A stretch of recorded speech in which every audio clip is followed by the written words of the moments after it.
हमारा घर ऐसी जगह बना है जहाँ पहले एक पीपल का पेड़ हुआ करता था और इसके नीचे नलका लगा होता था।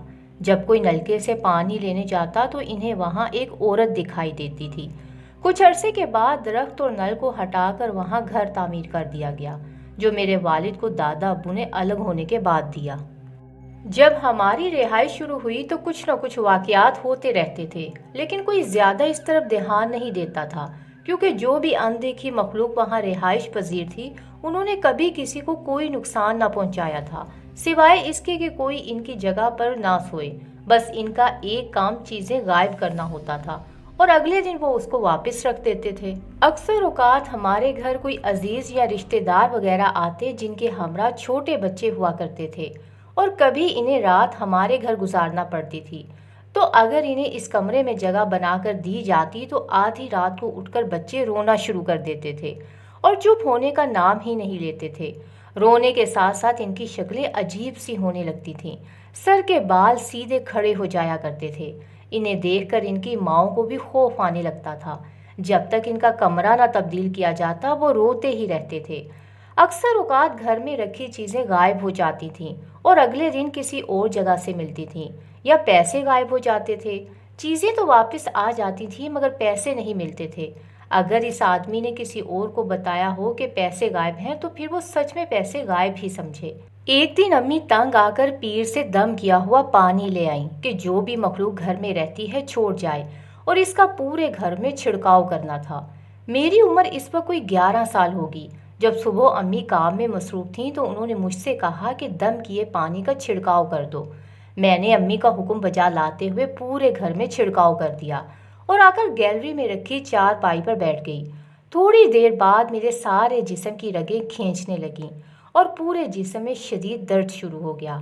सारा दिन और सारी रात ऐसे ही गुजरी। अम्मी ने कमजोरी की वजह समझकर पैनाडोल की दवाई खिला दी। अगली सुबह तकलीफ के बायस चारपाई से हिला न गया मुझसे। अब फिर से पानी का छिड़काव करना था, जो कि एक हफ्ते तक मुसलसल करना था। इस दिन अम्मी ने मेरी बड़ी बहन को कहा कि जाकर पानी का छिड़काव कर दो, और उसने भी सारे घर में पानी का छिड़काव किया। मेरा सारा दिन चारपाई पर और बाकी सब काम काज में गुजर गया। रात को सब सो गए। अगली सुबह मेरी बड़ी बहन के रोने की वजह से सबकी आंख खुली। अम्मी फौरन से उठकर उसके पास गईं और पूछा कि क्या हुआ, क्या कोई बुरा ख्वाब देख लिया? नहीं अम्मी, मुझे लग रहा है कि मेरे जिस्म की हड्डियां किसी ने तोड़ दी हैं। मुझे शदीद दर्द महसूस हो रहा है। अम्मी को भी समझ नहीं आई कि हमारे साथ ऐसा क्यों हो रहा है।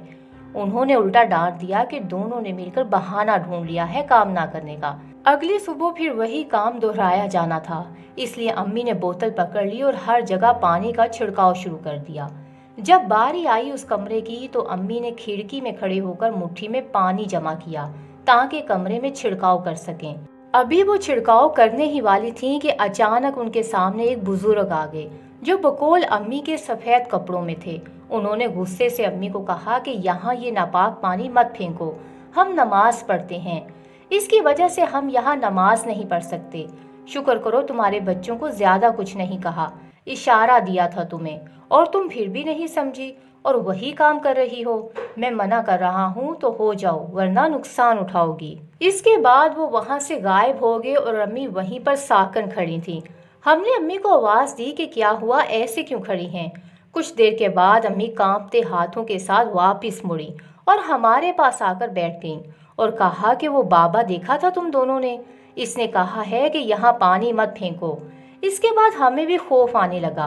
कुछ देर अम्मी बैठी रहीं और फिर इसी कमरे के अंदर गईं और माफी मांगी। अम्मी ने कहा कि अब मैं ऐसा नहीं करूंगी, आप लोग हमें तंग न करना और हम आपको नहीं करेंगे। फिर अम्मी वापस आ गईं। थोड़ी देर के बाद हम दोनों भी ठीक हो गईं। ऐसा लगा जैसे हमें कुछ हुआ ही नहीं था। इस दिन के बाद से चीजें गायब नहीं होती थीं, मगर इस कमरे में कोई बाहर वाला नहीं सोता था, सिवाय घर वालों के चंद अफराद के। मेरे वालिद भाई को भी नहीं सोने देते थे।